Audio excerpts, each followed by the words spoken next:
আজকে আমি কাজলি মাছের চচ্চড়ি করে দেখাবো। মাছটা ভেজে নেব। কালো জিরে,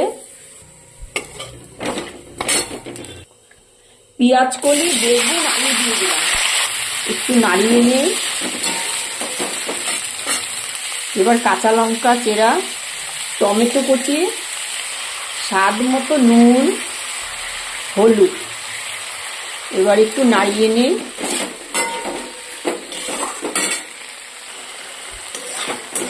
এই ভাজা ভাজা হয়ে যাচ্ছে।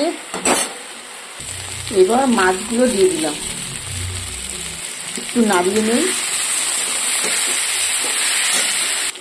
এবার ধনে পাতা দিয়ে দিলাম, একটু নাড়িয়ে নিই। কাজলি মাছের চচ্চড়ি রেডি হয়ে গেছে। এই যে আমার।